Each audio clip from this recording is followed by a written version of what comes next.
Hello to everyone. My name is Susan Derwin. I'm the director of the Interdisciplinary Humanities Center, and it is my great pleasure to welcome everybody to our second capstone gathering of the IHC's Public Humanities Graduate Fellows Program.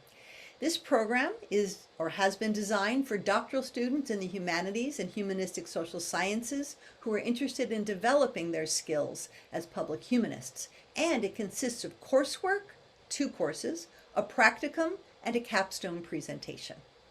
This afternoon, we will hear from 3 fellows who are completing the program: David McIntosh, Emma John, and Alicia Claveria, and I will introduce each one directly before he or she speaks. Each of our fellows will be reflecting upon their participation in the program and how it has helped them to develop their profiles as publicly engaged scholars. We will also learn from them about how the study and practice of publicly engaged humanities have influenced their academic research and their teaching. After we hear from our 3 fellows, we invite our audience members to participate in an interactive question and answer exchange with the panelists. We encourage you to use the raised hand function, which you can find. Actually, I'm going to say something wrong. It's not next to your name. It's under your responses button now, at the bottom of your responses button. So if you click on your hand raising function, you can ask your questions directly to the fellows, and I will actually call on you to do so. You can also put your question into the chat function at the bottom of your screen. Please do be aware that we are recording this event and that we will be posting it on the IHC's website and YouTube channel. Before I introduce our first Public Humanities Fellow, I want to take this opportunity to acknowledge the Chumash people, who are the traditional custodians of the land upon which the Interdisciplinary Humanities Center is located. And I would also like to pay respects to elders, both past and present, as well as other indigenous people who may be present today. And now it is my great pleasure to introduce our first speaker, David McIntosh. David is a PhD candidate in the History Department. He began his career as an information technology professional before turning his attention toward academic study. After earning a master's degrees in anthropology and history, he arrived at UCSB in 2015 to research the inherent colonial and imperial foundations of U.S. archaeology. In particular, he examines how archaeology contributes to museums' adoption of misleading portrayals of the indigenous Americans of the Southwest. Welcome, David. Thank you very much for that introduction, Susan. Allow me to share my screen and I will get started here. So again, thank you everyone for showing up and providing me as well as the other 2 fellows this opportunity to talk about our work in the Public Humanities Graduate Fellows Program. A bit more of an introduction about myself and how I came into this work and became interested in the public humanities. In 2017, I was a Humanities Without Walls Fellow and spent 3 weeks in Chicago thinking about how humanities can be expressed outside of the walls of the academy, going into the public and taking the skills that we've learned as scholars and humanists and sharing that knowledge with a broader public audience. In 2017 to 2018, I was actually a part of the Next Generation Core Committee. I was the graduate student representative, and part of that committee's work was crafting the proposal for a graduate certificate in public humanities, which resulted in the creation of this program. So I'm very excited and very honored to have been a part of it as one of the inaugural fellows. I was also involved in the Mellon Engaging Humanities Fellowship. And again, this opportunity has given me the ability to expand my ideas about the humanities and about how we relate our scholarship to the public. As a part of this program, I took part in an internship with the UCSB Office of the Executive Vice Chancellor beginning in July of 2019. And central to all of this is my own research focus in public history, where I attempt to use my scholarship to leverage making our public spaces more representative and more welcoming to underrepresented and marginalized groups. As a matter of fact, just before this meeting, I met with one of the superintendents of the California State Parks Department, where we're seeking to have the name of a famed eugenicist removed from 2 California state parks, where his name, Madison Grant, is currently commemorated. Now, Susan mentioned that we had several courses as a part of this program, and there were quite a few readings that impacted my outlook, not only on the humanities, but also on the way that I approach my own teaching and scholarship. And one of the first ones was by Freire, Teachers as Cultural Workers, and it really underscored these values of humility, passion, and armed love. And I took those not to mean that they're exclusively tied to the experience that we co-create with students in the classroom, but also with that experience we can co-create with the broader public in these public spaces. There's a relationship that exists in any sort of education, whether that happens in the classroom or whether that's happening in the public, and that was underscored for me with John Dewey. And then understanding that the value of the humanities, the understanding how the humanities and what we are able to consciously learn about the broader global society helps us support ideas of democracy and equity as expressed by Helen Small. And then finally, the introduction in a book called Made to Stick made me think about how our ideas can be expressed in ways that are concrete and that can genuinely act as a call to action for other scholars, for students, and for the public at large. Now, my work with the Executive Vice Chancellor's Office was split into 2 pieces. Initially, I was looking at exploring the university catalog, which is a tool not only for students, but also for students' parents and members of the broader community to get an understanding of the UCSB mission and what we're trying to accomplish as an institution. And as a part of that work, we went through various vendors and was thinking the entire time of how the catalog could be leveraged to highlight and focus on the humanities in a way that brings its importance more to the forefront of a liberal education. Now, the second part of my time spent with the Office of the Executive Vice Chancellor's Office was looking at ways we could expand an introduction to the humanities to undergraduates here at UCSB, particularly oriented towards non-humanities students. And we saw this as a way not only to engage students who may otherwise not have the same sort of interest in the humanities, but to perhaps convince them to enroll in humanities courses and to use the thinking that humanities arms students with as they carry out their career and their other professional goals. So, as a part of that work, I designed a couple of courses that broadly examine the humanities and thought about how the humanities could speak to and inform various topics. One of those was the environment. And again, thinking back to the idea as educators, as social workers, I interpreted the environment to mean climate change. So this course specifically looks at the disciplines and the types of questions they ask in relation to climate change and how they can inform this broader public conversation that we should all be engaged in. Now, a part of what happened through my 2 years experience in this program was my role as a public humanist and my role as a scholarly academic merged and blurred as I found new ways to use my scholarship and to use the evidence that I was finding and use it to have conversations and to affect a larger direct impact on those public spaces.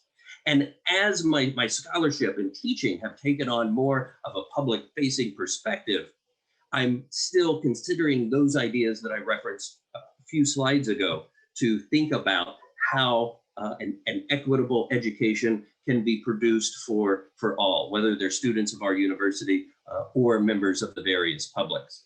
And then lastly, I just have to point out that this experience has also shifted my perspective of where my career may eventually lead. And at this point, I'm extremely interested in any job posting I see that has the potential to administer some sort of similar academic program at another institution.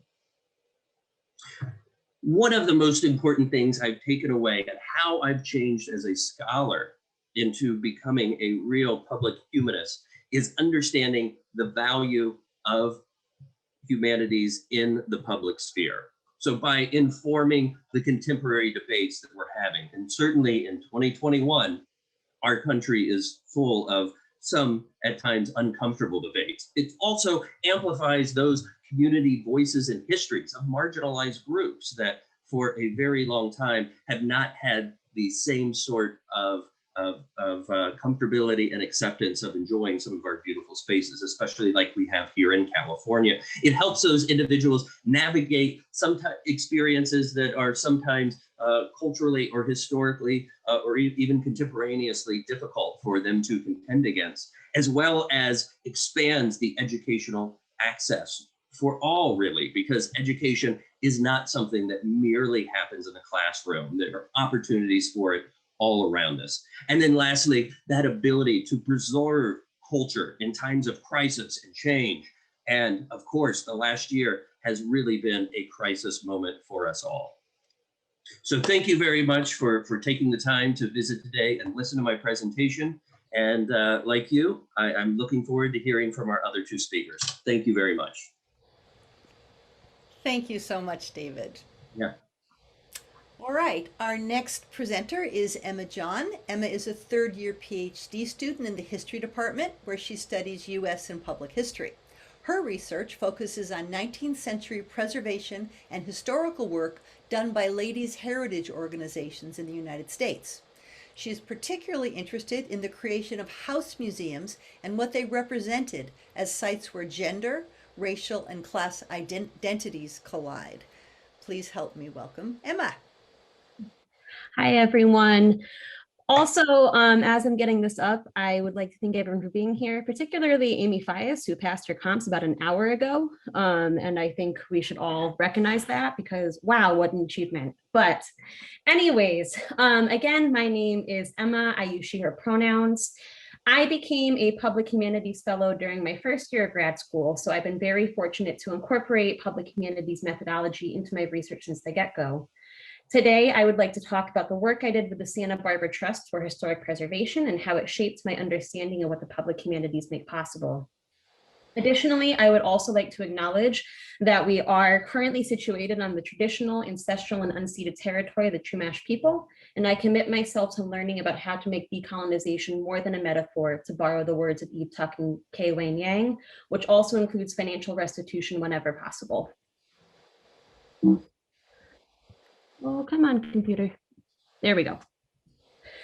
So I'm going to give a brief overview of how I became a public historian and humanist. This is a little pedantic, but I do distinguish the two because they have distinct developments as a field. Public humanity became called such in the 1970s with the first university program right here at UCSB. Today, the National Council on Public History defines it broadly as history at work. In other words, public history is history outside the academy. Museums and national parks are two of the most recognizable career paths of a public historian. Public humanities, on the other hand, has a more diffuse history and application as a term. One practitioner defines it as public humanities is the work of moving humanistic knowledges among individuals and groups of people, or generally ways of making meaning socially or making personal meaning in public space. During my undergrad at Hampshire College, I was fortunate enough to dive headfirst into public history. I had a work study position at the Amherst Historical Society, located in an 18th century home in the center of Amherst, Massachusetts. In operation since 1899, the AHS interprets Amherst's past through exhibits and numerous free talks. There, I experienced a baptism by fire of learning what makes a museum work. Not only high-level work of curating an exhibit, but also the right way to set up a snack table for a free talk, or how to vacuum on uneven floors without breaking anything valuable. By the time I graduated, I knew that I wanted to pursue a public history career, which brought me to UCSB, as well as to work with Professor Eileen Boris, who I believe is also here today. Here, I am able to simultaneously pursue my academic interest in the home as a site of labor and how that was represented in early house museums, as well as receive public history training. To that end, when I saw the IHC's Public Humanities Fellows Program announced during my second quarter here, I knew that it would be a good fit for me.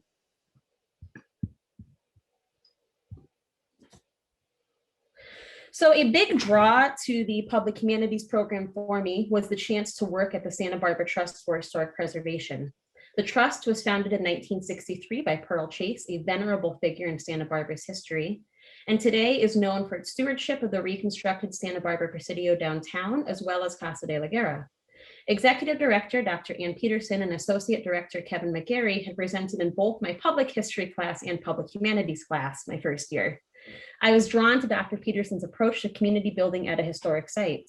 Both she and Kevin McGarry talked at length about how to balance the needs of a community, the different community stakeholders in the day-to-day of running a large historic site. While the trust had traditionally focused in Spanish colonial history, for instance, the soldados who had lived at the Presidio, there were numerous other historical narratives that could be told at the site. Chumash histories, as well as the more recent histories of Chinese and Japanese immigrants who had lived in what is now known as the Presidio neighborhood. Interpreting centuries of layered history like this is no easy feat, and I wanted badly to learn how to do it. So I was thrilled to receive an internship there in summer of 2019, where I got to put my training to the test for the first time at a professional level. I was tasked with revising the educational programming at Casa de la Guerra, the former home of the prominent de la Guerra family. I created programming for 8th, 11th, and 12th grade levels, all tailored to appropriate Common Core standards and age. This entailed a deep dive not only into the history of the site and family, but into California and federal educational guidelines. It also meant engaging with contemporary issues in Santa Barbara. For instance, during the summer I interned, plans for changes to the De La Guerra Plaza were in the local news. The plaza is directly across the street from De La Guerra, Casa de la Guerra, and was designated as a public site in 1853, named in honor of Jose de la Guerra. With an eye to this, I designed a lesson that asked students to design their own plaza after learning about the history of the area. Students would use provided materials such as copies of newspaper articles and pictures and make a poster to present. While my professional training is in history, my pre-professional training was in camp counseling. I believe that students learn best when they are engaged honestly and are given creative space. The plaza activity and other programming I designed reflects that belief. Additionally, it was interesting to see how Casa de la Guerra functions in the Santa Barbara community. It is a textbook definition house museum, a period-specific site with interpreted rooms that tell the story of former inhabitants. However, many people know Casa more as a wedding venue or as the site of the beer garden during fiesta. This is not necessarily a bad thing in itself, but does speak to the challenges historic sites face in remaining relevant while remaining true to their original purpose. It also raises the question if there even is a singular Santa Barbara community. The traditional interpretation of Casa de la Guerra is rooted in a particular understanding of Santa Barbara, mediated through the Spanish fantasy past that romanticizes the colonization of California, but obscures Santa Barbara's layered and contested histories.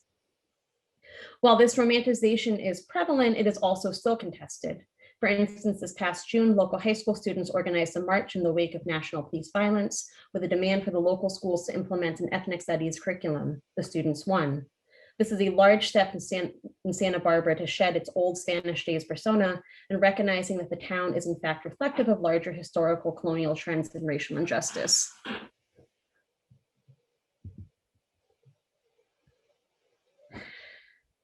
I approach public humanities as a field and methodology.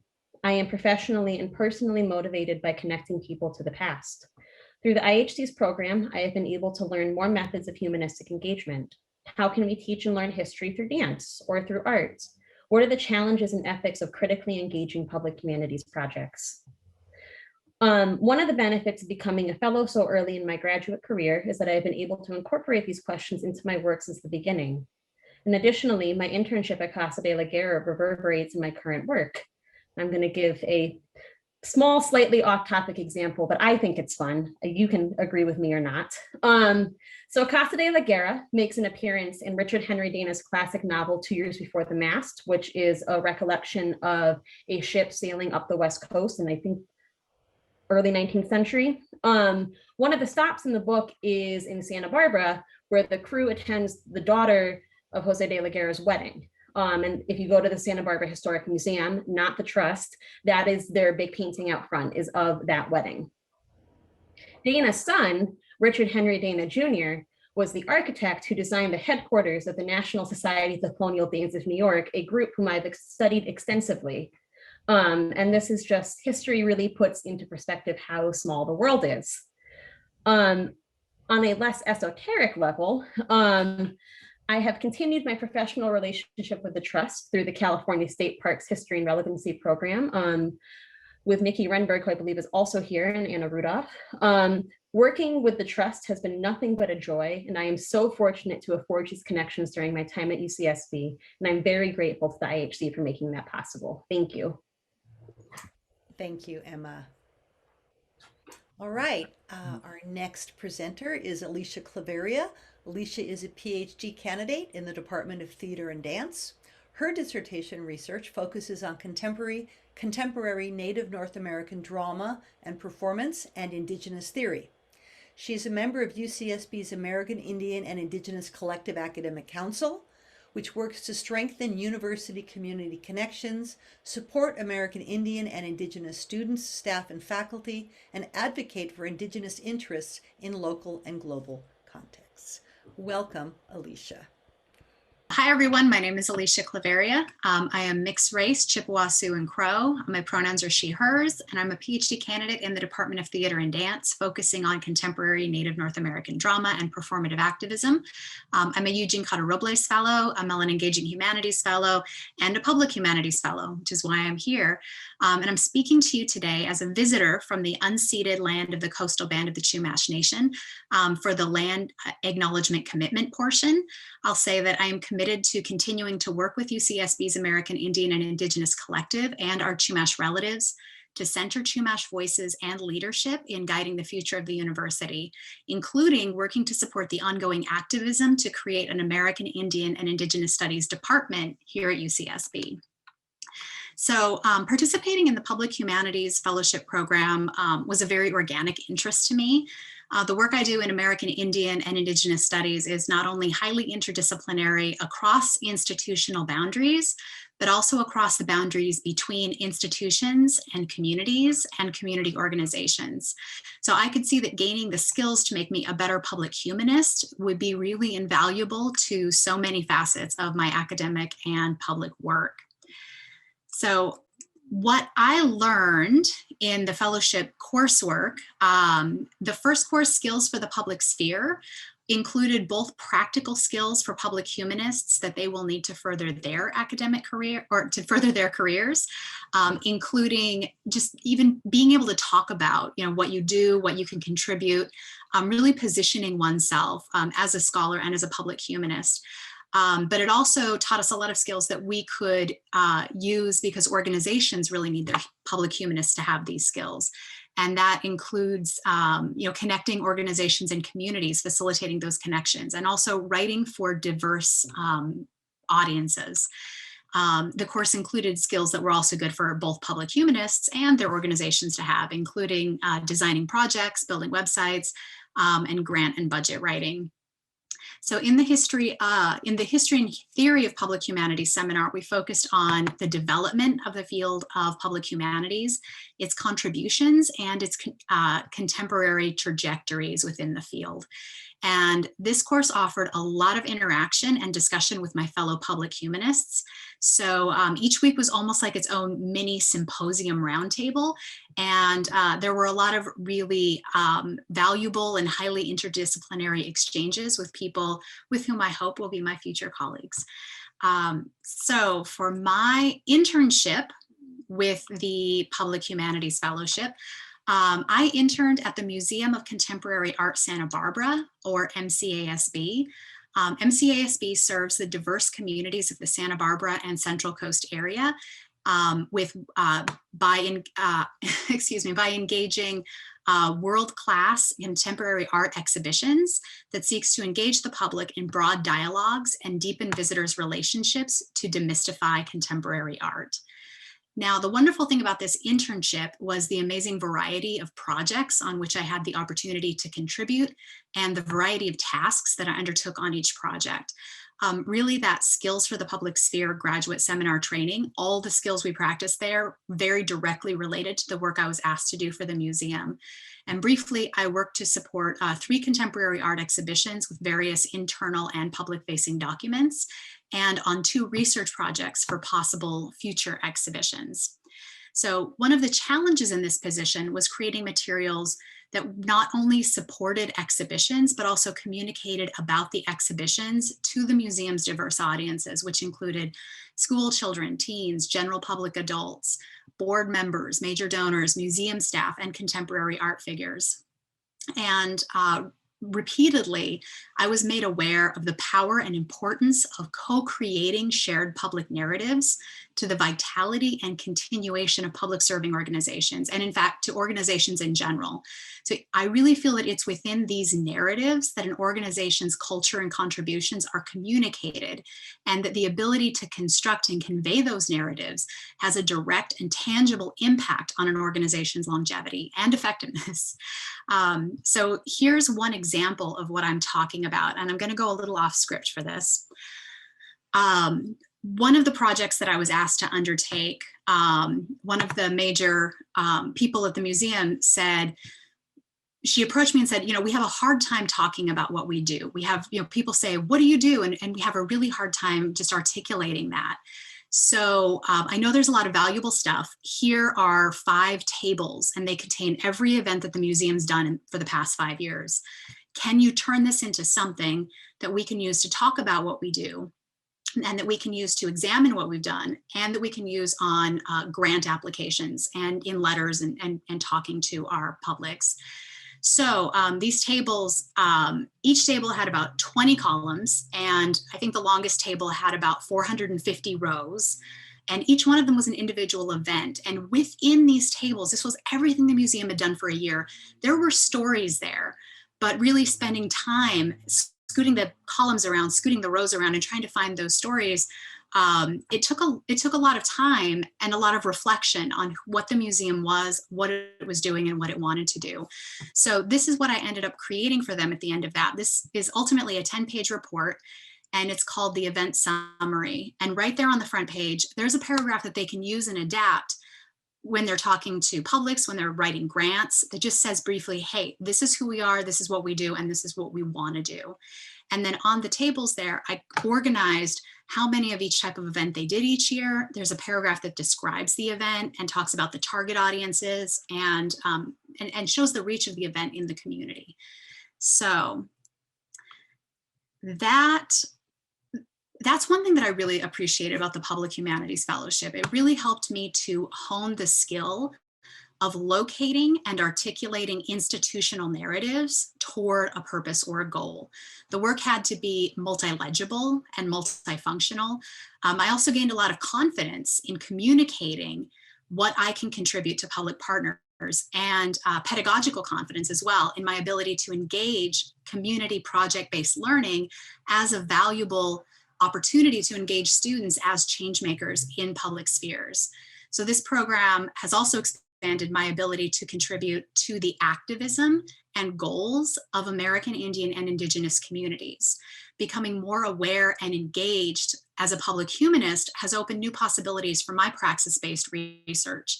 So contributing, working in these spaces, going through the internship and the coursework, it's really sharpened my ability to plan, organize, fund, and execute projects that can inform my research on Native activism and performativity, while being mutually beneficial to the communities I serve and the university by helping to indigenize fields of study across the institution and advancing scholarly diversity.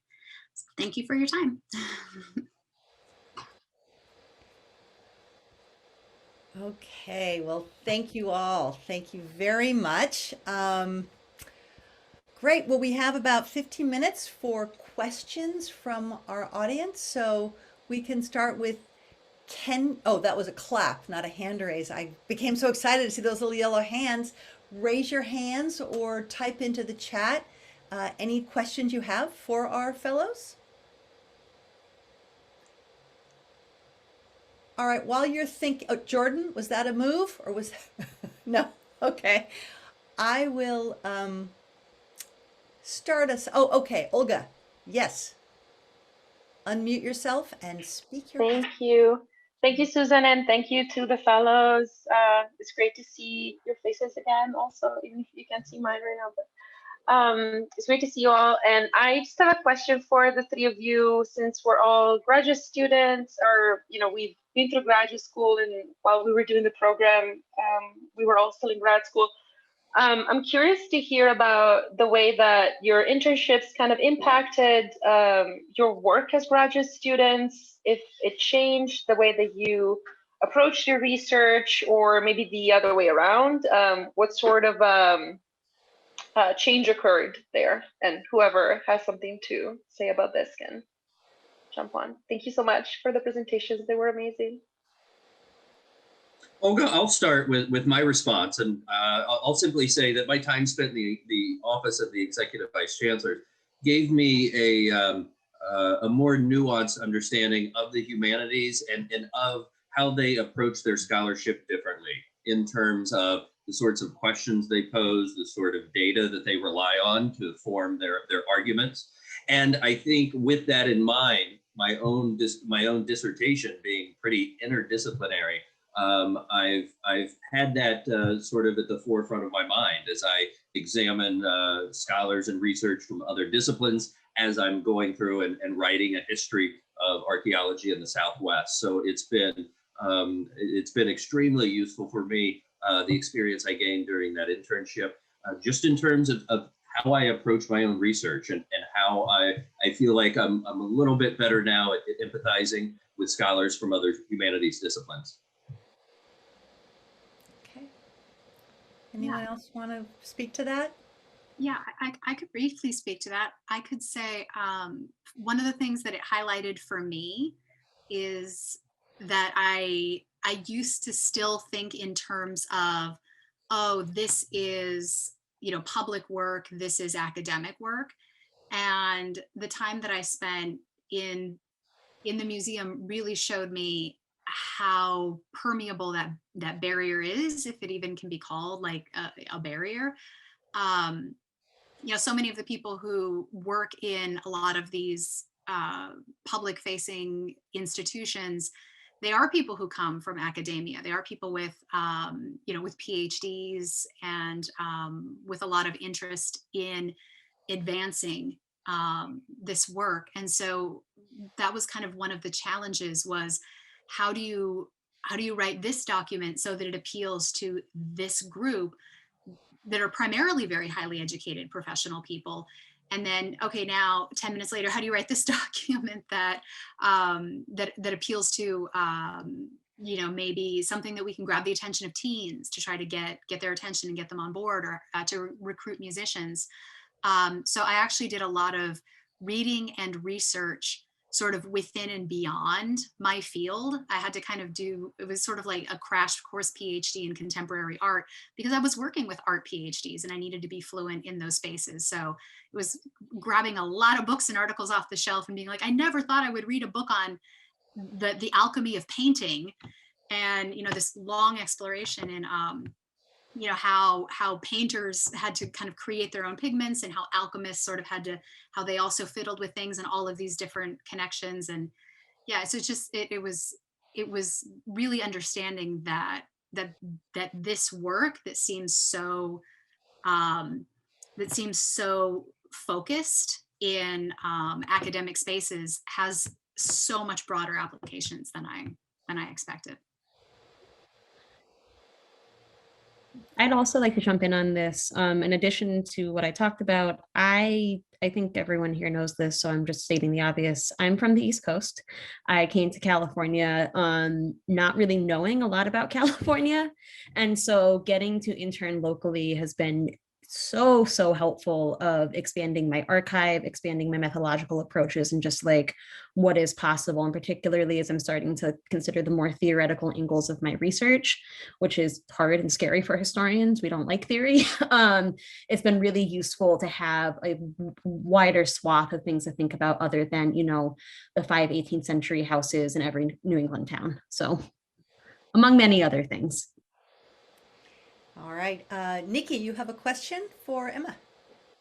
Yeah. So I am, my work corresponds to the Spanish fantasy past as well. And I was curious to know more about how, because obviously Santa Barbara is a vast tapestry of lots of different cultures, communities, experiences. If you have any insight as to how you use that expectation of the Spanish fantasy past that is not just supported all through the downtown area, but especially at like Casa de la Guerra, and how they themselves kind of portray themselves. And so like, how can you, in creating activities, creating classes, engaging the public, how can you subvert that expectation of the Spanish fantasy past to show the broader story, the bigger picture, the neon machi, the chumash, etc. A great and big question. Thank you, Nikki. There's a lot of ways to take this. I think it's about, I always go back in my own work and houses of who was there. And in Casa de la Guerra is not only the de la Guerra family, which if you haven't spent a lot of time reading these books, I don't know why, you know, they're very, very big and prominent and are very tied to this very particular idea of what Santa Barbara means as a place. And particularly when white Anglo settlers start coming to California in 1850s post-gold rush, they start looking to these, first they strip all of these what are called the California families, like the De La Guerras, of their rights to their land, which was already stolen from the Chumash, but we only have 7 minutes left, so I digress. But they then, 50 years later in the early 20th century are like, oh, what makes Santa Barbara special? Oh, it is our connection to the Spanish fantasy past, and Pearl Chase is a big perpetrator of this. So the way you get around this is you talk about historical narrative, and there's a particular history of how Santa Barbara got constructed this way, and you can teach that to kids. That is not hard. It is lots of interesting pedagogical ways of like, how do you understand what history is? It's not just a textbook. It's not just what your teachers are telling you, but we're going to go back to age appropriate primary sources, or we're going to talk about something that I would have liked to have picked up on in my research, but I am limited by the fact that I don't speak Spanish, which is something I need to change in my life. The De La Guerra family had a large staff of Chumash servants, slaves. It's one of those very blurred, I'm going to say enslaved or forced labor. And I think that would be an interesting path to go down of, how do we reinterpret this site? And Dr. Peterson is doing incredible work at the Trust, not so much on that, because Casa de la Guerra has kind of been, limited by just time, access, money, all of the things that make historic preservation difficult. But through the site writ large, really trying to untangle these paths and, make it a bigger story. Alicia. I was gonna say, I know this question wasn't for me, but if I could pop in briefly, we, with the American Indian Indigenous Collective, we have an ongoing graduate seminar, and each year we kind of take on one major project. And one year we kind of, we brought together and helped to begin conversations about what would later become a Catholic Chumash art exhibit and an undergrad interdisciplinary course called Art in the Age of Contact.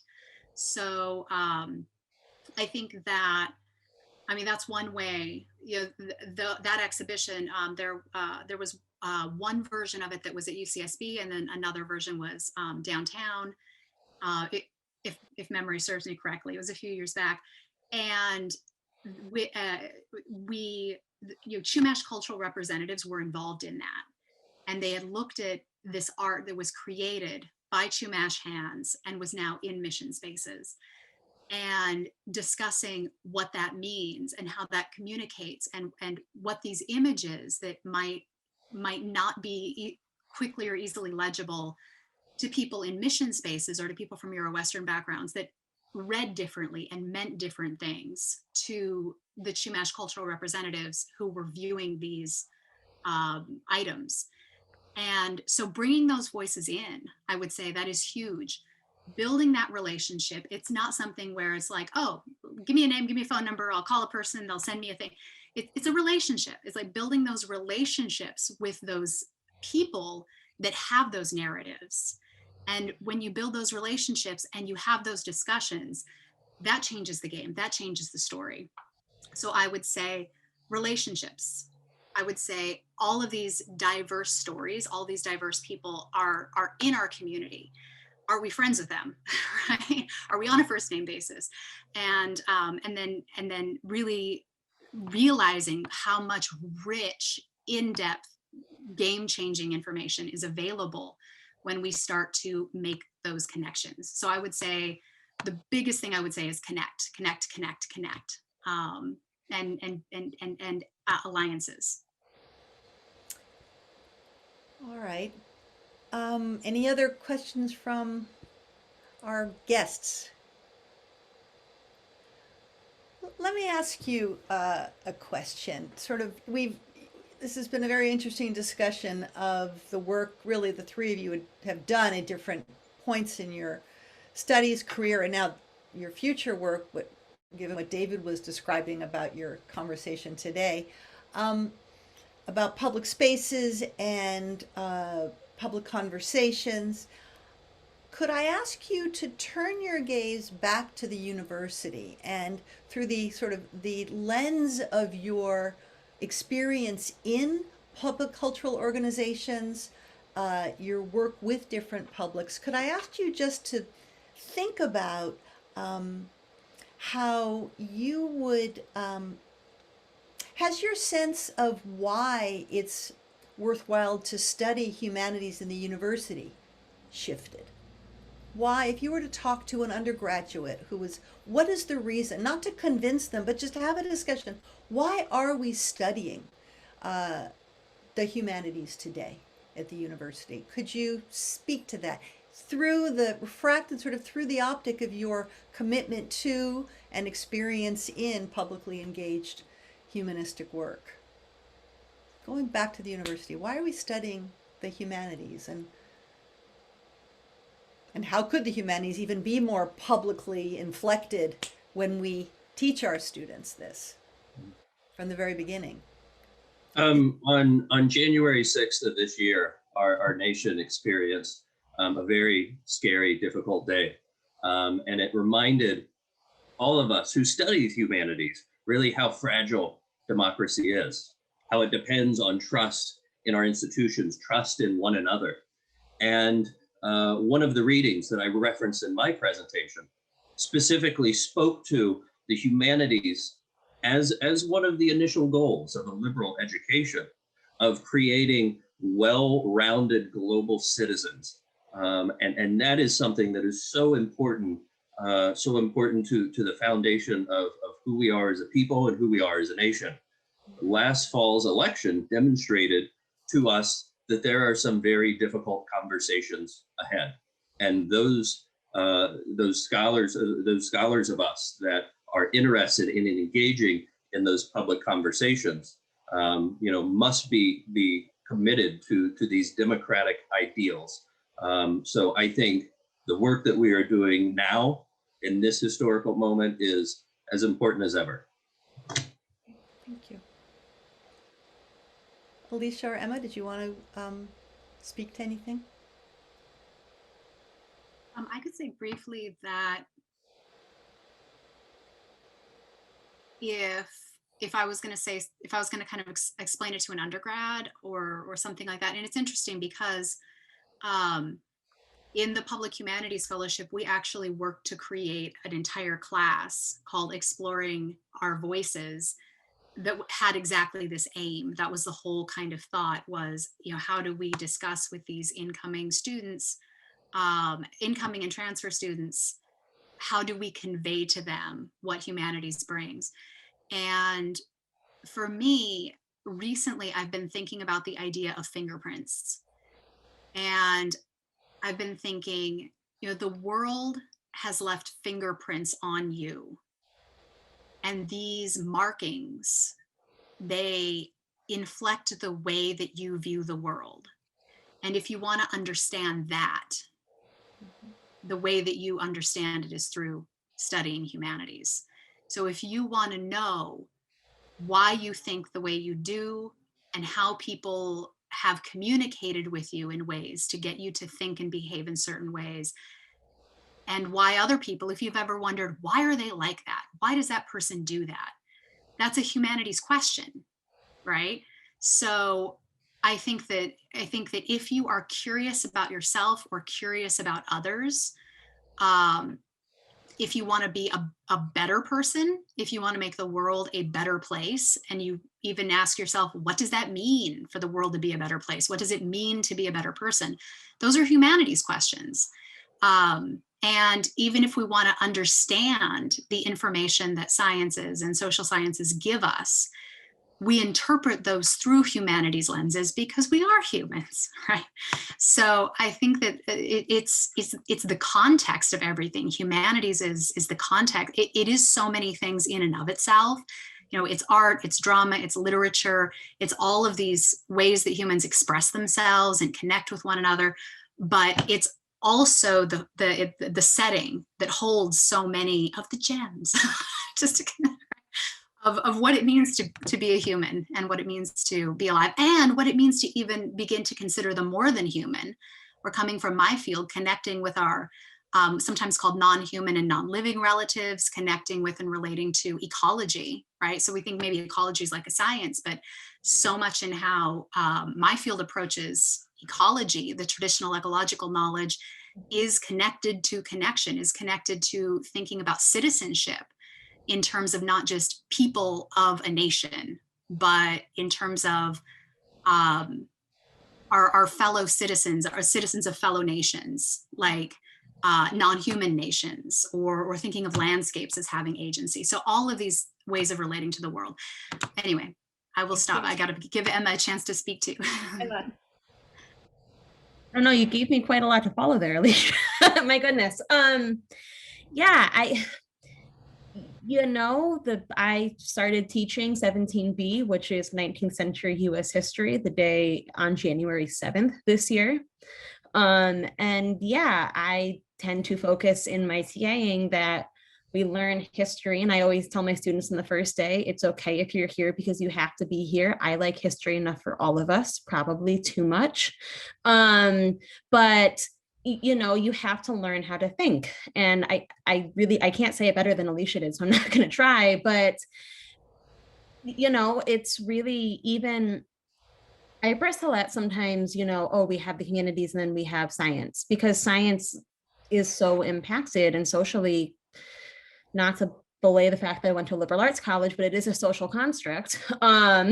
So, we need this understanding. And the cynical part of me is, the university system is the socially agreed upon way that we do this and the way that we decide and bestow expertise. And so that's why you would go through university. I do not remain convinced that the best public humanists or public historians are university trained. I really do not believe that's a required component, but I do believe that if that's what you want to do, it can be so helpful. Even if it's just to get to sit in a room every week with people and talk about these ideas.